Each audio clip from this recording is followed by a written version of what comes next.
కూర్చుంటాం. సో కనుక యోహాను సువార్త 15:4 నాకు వేరుగా ఉండి మీరు ఏమీను చేయలేరు. వేరుగా ఉండి ఏమి చేయలేరు. అలాగని చెప్పి ఎక్కడో కనబడి చర్చికి వెళ్తే కూడా అది ఆశీర్వాదము కాదు. నువ్వు ఎక్కడ నాటబడ్డావో, ఎక్కడ బాప్తిసం పొందావో, ఏ బండ నుండి చెక్కబడ్డావో అదే సంఘములో నువ్వు ఉండడం ఆశీర్వాదం. సో ఎప్పటి నుండి ఎవరో అటు కదలకండి. బాబు గారి ద్వారా దేవుని మాటలు పండిద్దాం.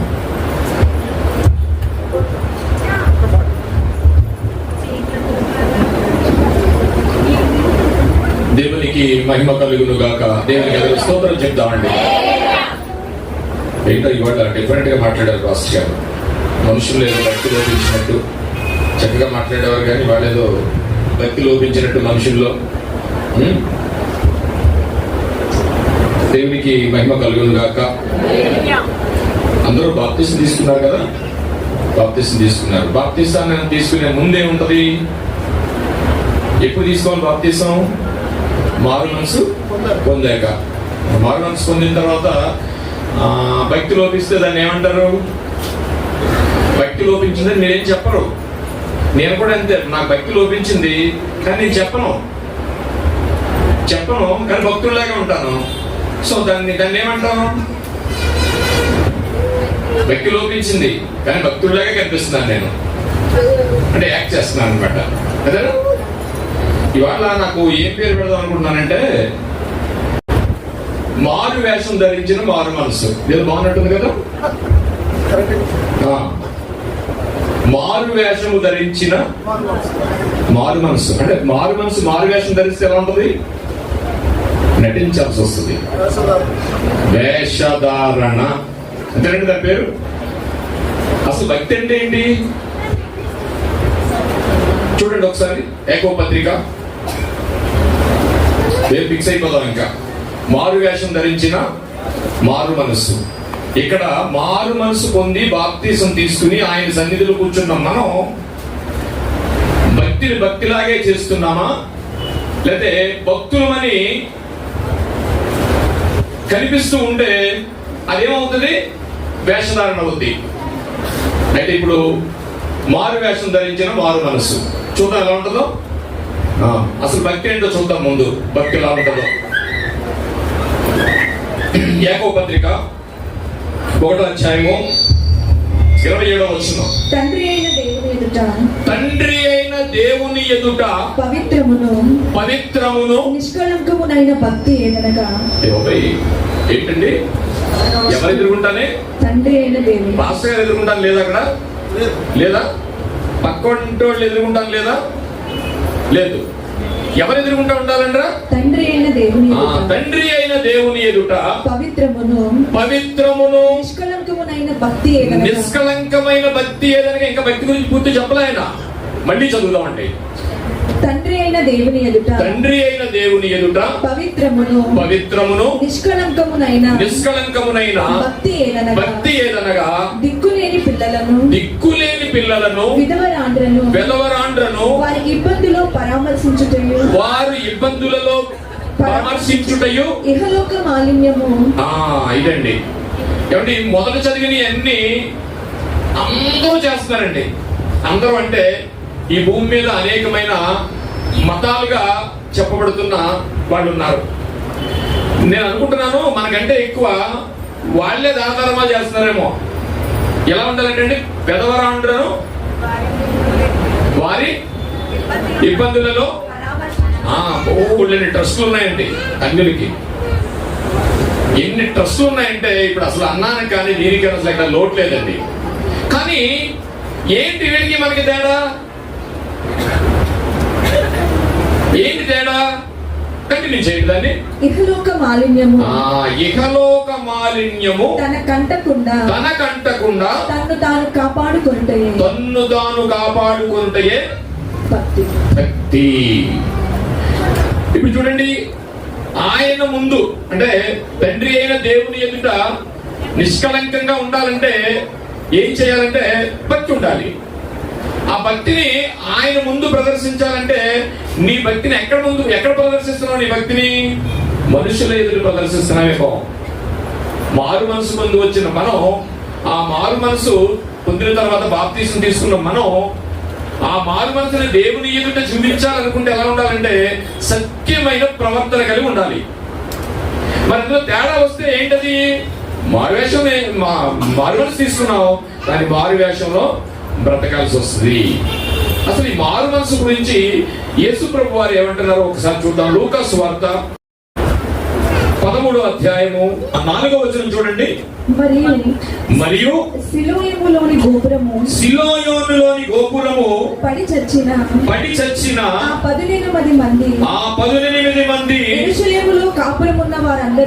యెరూషలేములో కాపురమున్న వారందరికంటే అపరాధులని తలంచుచున్నారా? కారని నీతో చెప్పుచున్నాను.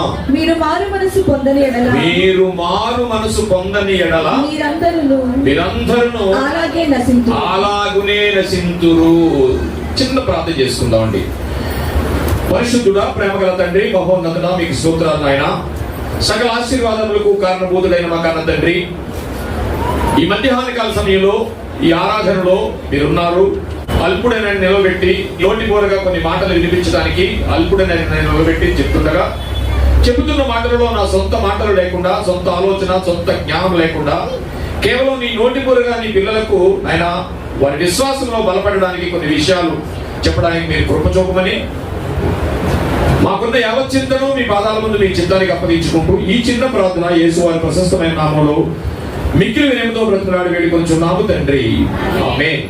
ఇక్కడ యేసు ప్రభు వారు ఒక సందర్భంలో మాట్లాడుతున్న మాట ఏంటంటే 13వ అధ్యాయము లూకా సువార్తలో మాట్లాడుతున్న మాట ఏంటంటే, మీరు మారు మనసు పొందని ఎడల మీరందరూ అలాగునే నశింతురు. ఎవరు మాట్లాడుతున్నారు? ఇది సాక్షాత్తు యేసు ప్రభు వారు ఆయన సత్శరీరుడిగా ఉన్నప్పుడు మాట్లాడుతున్న మాట. ఎవరితో మాట్లాడుతున్నారు ఇది అంటే, బైబిల్ చదువుతున్నప్పుడు, బైబిల్ బోధిస్తున్నప్పుడు, వింటున్నప్పుడు కూడా చాలా సార్లు నేను చెప్తా ఉంటాను ఏంటంటే, మనం చదువుతున్న కాంటెక్స్ట్ ఎప్పుడుది, ఎవరితో మాట్లాడుతున్నారు, ఏ సందర్భంలో మాట్లాడుతున్నారు అనేది ఖచ్చితంగా మనకు తెలియాలి పిల్లరా. ఖచ్చితంగా మనకు తెలియాలి. తెలియకపోతే ఆ అక్షరాన్ని పట్టుకునే మనం ఏం చేస్తామంటే, ఏం జరుగుతుందో తెలియదు. మారు మనసు అన్నారు కానీ ఏంటి మారు మనసు మనకు అర్థం కాదు. ఎవరితో మాట్లాడుతున్నారో తెలిస్తే, ఎవరు మాట్లాడుతున్నారో తెలిస్తే, ఎందుకు మాట్లాడుతున్నారో తెలిస్తే దాని యొక్క బలం మనకు అర్థం అవుతుంది. పైకి వెళ్దామండి ఒకసారి చూడండి. 13వ వచనం దగ్గర నుంచి ఏం జరిగిందంటే, ఇక్కడ పిలాతు గలిలయులైన కొందరి రక్తము వారి బలులతో కలిపి ఆ కాలమున చాలండి.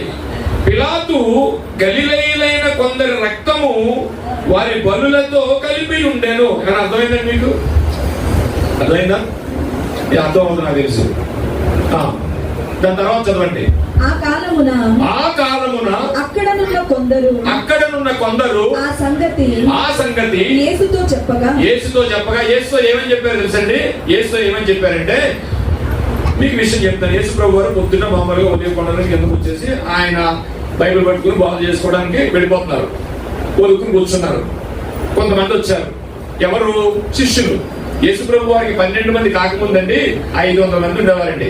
500 మంది భోజనాలు పెట్టిన వాళ్ళు ఉన్నారండి. భోజనాలు పెట్టిన తర్వాత అందరూ పోయారండి. 70 మంది మిగిలారండి. ఆ 70 మందిలో కొంతమంది 12 మంది శిష్యులు ఉన్నారు, ఇంకా చాలా మంది ఉన్నారు. ఆ 70 మందిలో యూదులు ఒక ఆచారం ఉంది. ఎందుకంటే మనకు కూడా అండి అద్వైత మతం అని ఒకటి ఉంది. అద్వైత మతము పూర్వం ఉండేదన్నమాట. దాని ఆ సిద్ధాంతం ఏంటంటే, ఎవడన్నా ఒక రోగి అక్కడ ఉంటే ఆ రోగికి మనం సహాయం చేయకూడదు. సహాయం చేస్తే దేవుడు నిన్ను శపిస్తాడు. ఒకప్పుడు భారతదేశాన్ని పాలించిన అద్వైత మతం గురించి మాట్లాడుతున్నాను నేను. ఆ రోగికి నువ్వు వెళ్ళి సేవ చేస్తే దేవుడు నిన్ను శపిస్తాడు. ఎందుకో తెలుసా? దేవుడే పెట్టాడు అలాగా. నువ్వేంటి వెళ్ళి మళ్ళీ చేస్తున్నావు? నువ్వు చేసావనుకో వాడు పాపాత్ముడు. అందుకని దేవుడు అలా పెట్టాడు. కానీ నువ్వు వెళ్ళి చేస్తే దేవుడు పెట్టిన దాన్ని వ్యతిరేకిస్తున్నట్టే కదా. అది అద్వైత మతం భారతదేశాన్ని ఏలేసింది. ఇప్పుడు కూడా తొందరలో రాబోతుంది. Must careful.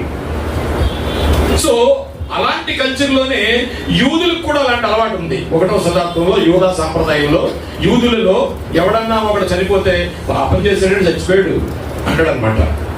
అలాంటి వాళ్ళు యేసుప్రభు వారి దగ్గరికి వచ్చి జరిగిన విషయాన్ని చెప్తున్నారు. ఏమని ఇక్కడ చూడండి, ఆ కాలమున అక్కడున్న కొందరు ఆ సంగతి యేసుతో చెప్పగా ఏం చెప్తున్నారంటే వాళ్ళు చాలా హ్యాపీగా, యేసుప్రభు మీకు తెలుసా, మన భాషలో మాట్లాడుకుందాం, పేపర్ చదివారా మీరు, టీవీలో న్యూస్ చూసారా, చూడలేదా, యేసుప్రభు మీరు చూడలేదా, ఏం జరిగిందంటే ఇప్పుడు అర్థమవుతుంది చెప్తాను. ఏం జరిగిందంటే పిలాతు గలిలయులైన కొందరి రక్తము వారి బలులతో కలిపి ఉండదు, మీకు తెలియదు ఆ విషయం అని యేసుప్రభు వారితో కొంతమంది యూదులు వచ్చి మాట్లాడుతున్న సందర్భం ఈ లూకా సువార్త 13 అధ్యాయం.